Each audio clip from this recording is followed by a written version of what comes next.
What's going on, guys? All right, so I put the broken 101 up here. It did work. So originally when I bought this, where did I buy it at? Thunderbird Hamfest. Man, one of the ones in Phoenix. Maybe it was what do they call it? There's Thunderbird. What's the other one?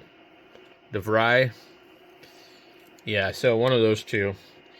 And actually, the guy that got it from doesn't live too far from where I am. But who knows where it came from, because he was from California and moved out here, and I think originally came from Washington or something. So I think the radio actually came from Washington, but that's what he told me. He got it from a guy a long time ago, a really long time ago, is what he told me. So this one's actually, in pretty good shape. We still see what's left of the plastic right here. So it's possible he probably didn't know any better and he removed the plastic, But because of that, the lettering and everything is in pretty good shape. So the radio itself is pretty clean.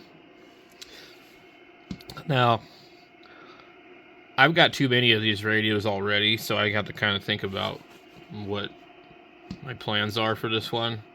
But for some reason, I like all the ones that have 11 meters on them, because it's like, oh, you're not supposed to have that, kind of thing. And I just always thought it was kind of lame that they removed it from other radios. I don't use them for that.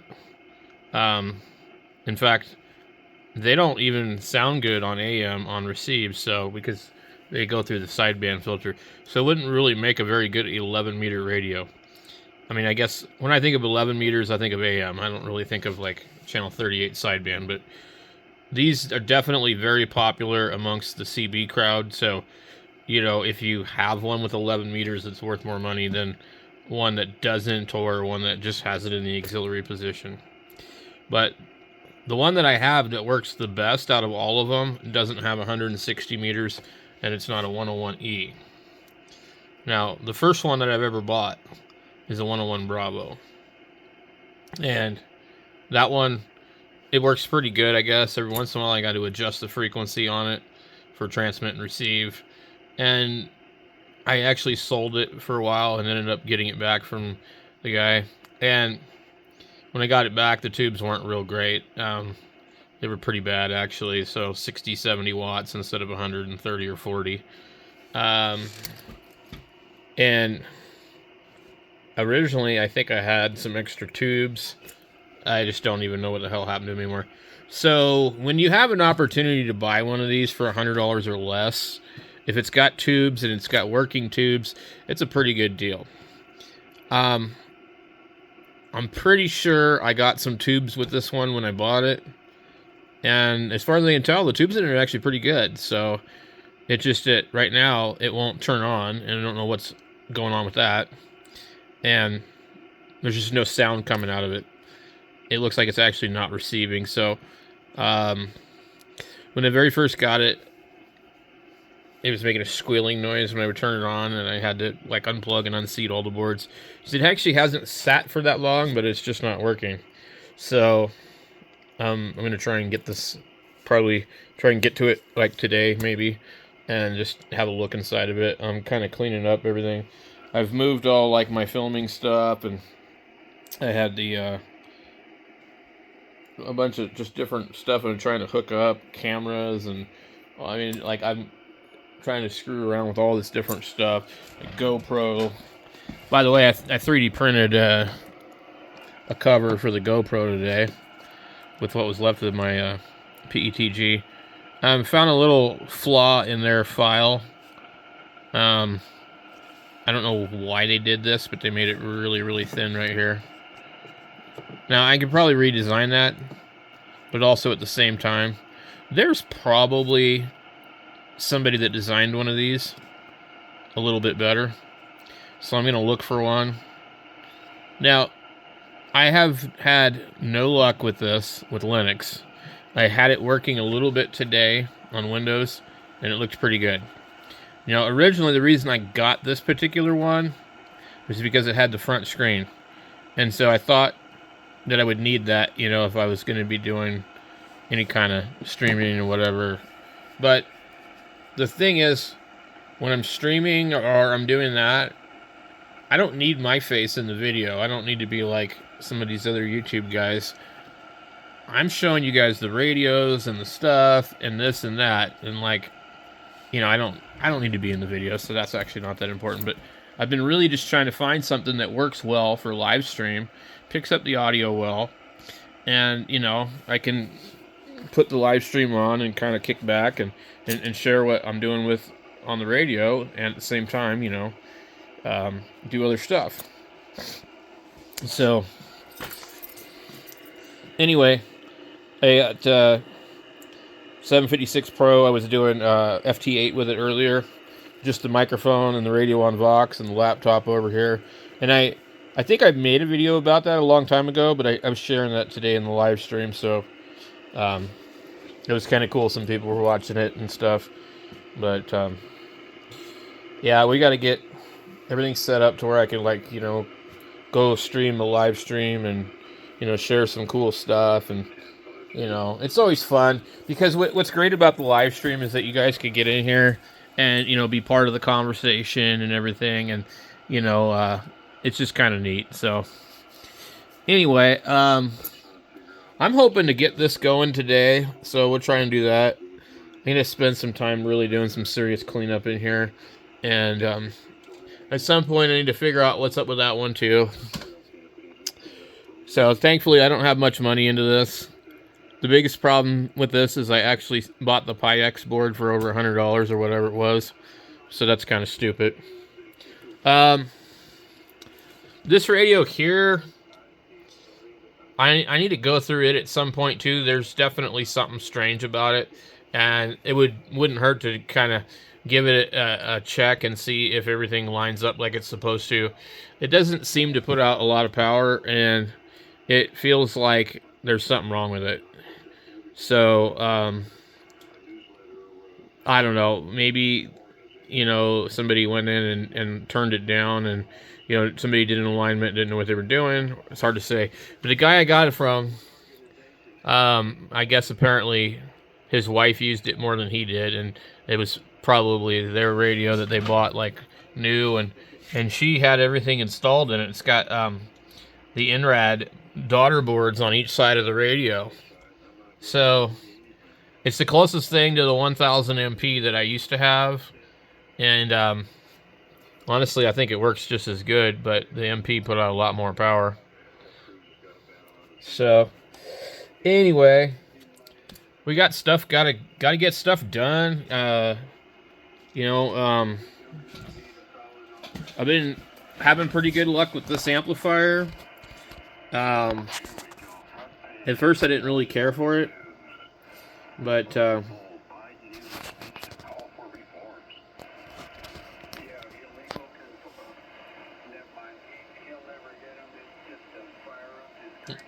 listening to these guys on the radio over here.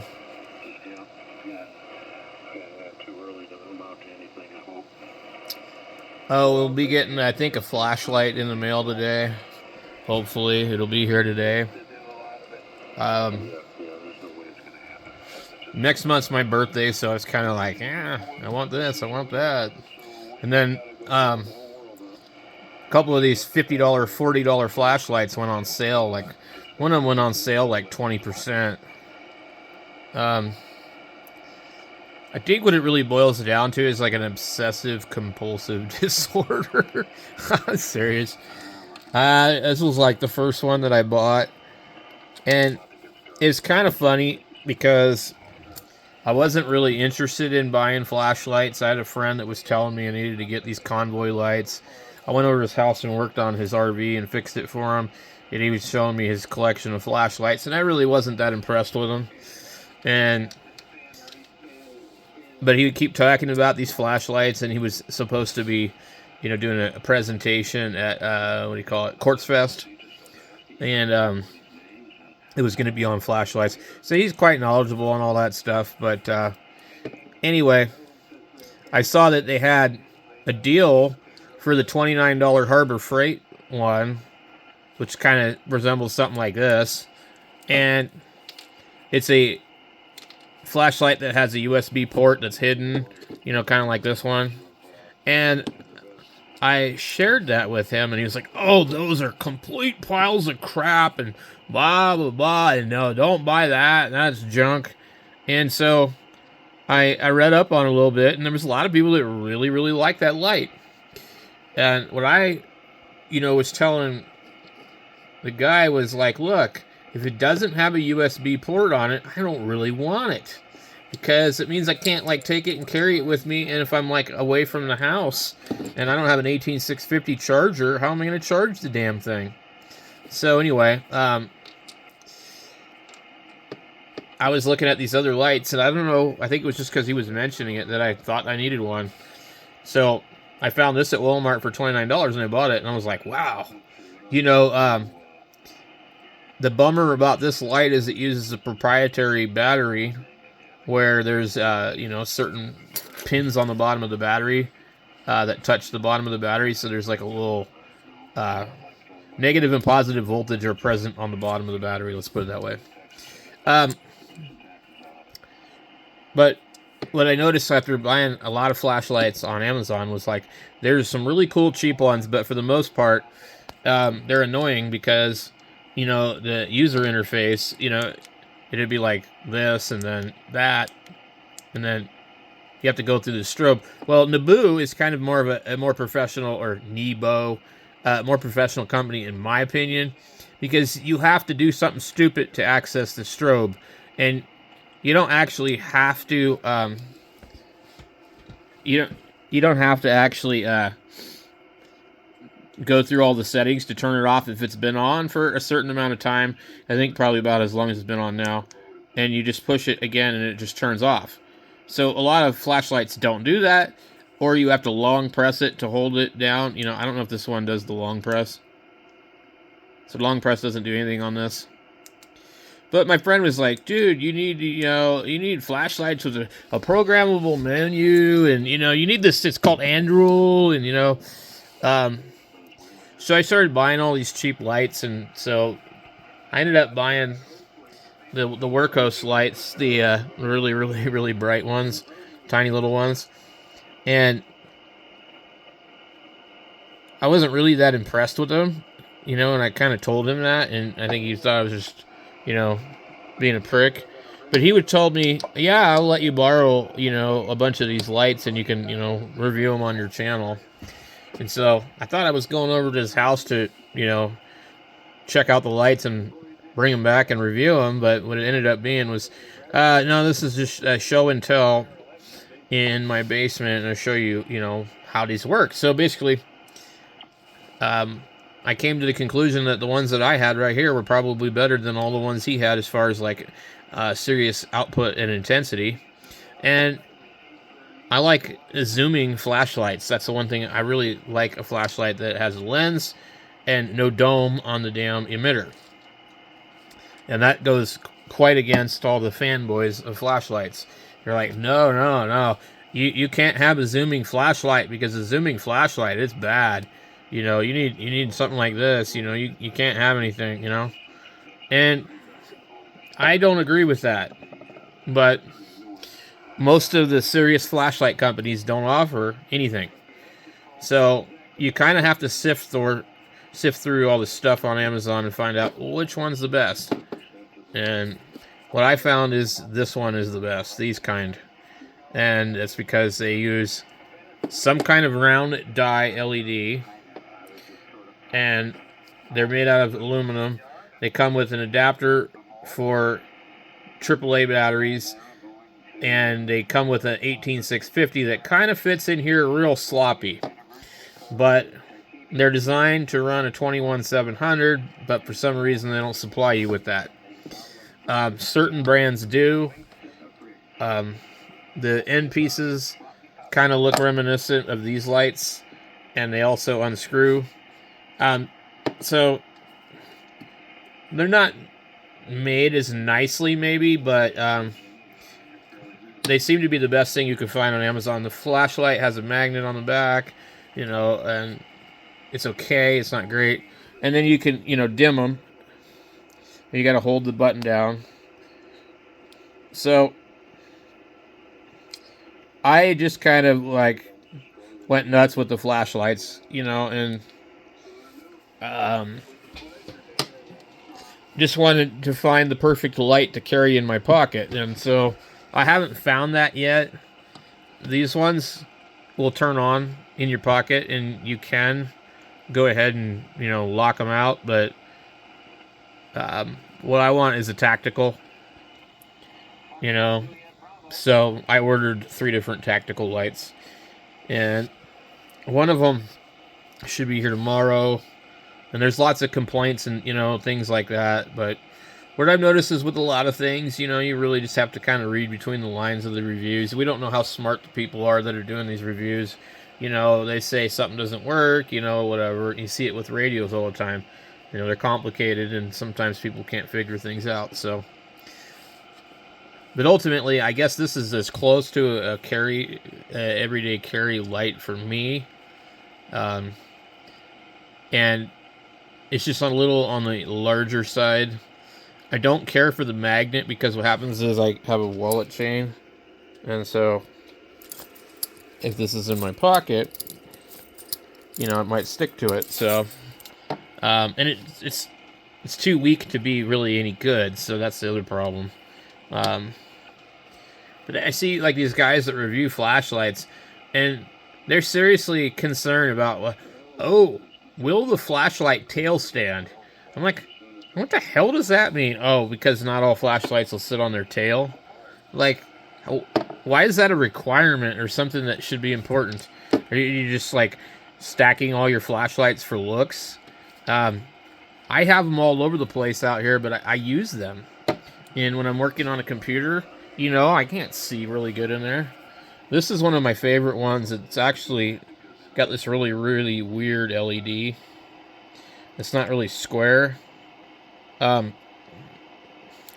it's got some issue that I don't like, where you turn it on. It is this really cool thing where it lights up red, but when you turn it on, it's got actually pretty focused beam, but you can see here, the further you get away, the more obvious the LED element is. But if you're to limit it from how far it can focus, you might not ever actually see it. But it's actually not that bright, and it's kind of got a greenish tint to it. But what I do like about it is it's dual button, and it's USB, but it's old USB. But you can go and turn it on and off like that, and you don't ever have to deal with this crap. So I found that was like really cool. So 2 buttons, and if you don't ever want to use the other thing, you don't have to, and it's zoomable. And it's the right size. This to me is like the perfect size flashlight. So, and what's funny is I actually find that a lot of times I take the batteries out of these and charge them externally because I'm curious, how much capacity they have. So anyway, I've just been kind of keeping busy with different stuff here and trying not to pay attention to what the hell's going on in the world and all the drama and the crap, and try to get prepared for the worst too. Like, I'm trying to get all my solar stuff, bumped up. I've got I got the LED batteries that are over here. They're actually all still good. They all still good. That I need to wire up. I'm going to put this battery in auxiliary position to where I'm going to kick it on and off, I think, probably with just this this breaker here. And I use the shunt on here. I would like to have some kind of shunt that's enclosed so there's no like exposed stuff. But these were like pretty cheap, and I originally bought them from Santan Solar. They're available on Amazon, and they're pretty neat. They give you a lot of information. I did hook up one wrong and blow it up. I'm trying to remember what I did, but anyway, if you're not careful, you definitely can blow them up. So I need to get, a few more things like that, and I'm kind of just paying attention to stuff like that, and no more handhelds. I don't need any more of those. I had thought about, you know, some of the ones that haven't really been used. I should do like a giveaway on the channel, you know, or something like that. I just don't need them all. I haven't even turned any of them on in a couple of days. I'll usually get a radio and I'll turn it on and listen to the wind system. Honestly, like, my favorite radio has been this one that I got for free. And it's expensive. It's $59, but, you know, I guess if we could buy a $59 flashlight, we could buy a $59 radio. And I just ordered with money that came from the channel from Associate Sales on Amazon. They gave me $47, which usually it's like not even close to that. I went and ordered one of the lights, and I think it was like $46, but it was like $59, and there was like a 25% off coupon. So it's one of the brightest ones that they're supposedly selling. But if I could spend money on that, I could totally buy one of these for $59. But this has been my favorite radio. It's really nice. It's kind of like a copy of a Motorola. It really is. The knobs and everything look all the same. The antenna's on the wrong side. The buttons are rubber. It's waterproof. I believe there's like a membrane down in here. Because you can notice it's a little quieter than some of the other radios, which makes sense. But I really do like that radio. That's the first radio I've actually really liked. Because it has the extra buttons that they've taken away from these other radios. So you have A and B, VFO, and you have memory, exit, and menu. You don't have that on these. These have to be done with a secondary function. So like these old radios here, they have that. All the old UV5Rs, they had that. It's like, why are we going to less buttons? You know, the A and B, band, exit, menu, and then VFO and memory. Those are critical buttons. And you get into all these, and they're just like, where is it? You have to guess. So anyway, I haven't really been going after any radios to review because I've just got so many of them. And this isn't even all of them, but anyway, I just thought I'd give you guys an update. And it's getting towards the end of the month here, so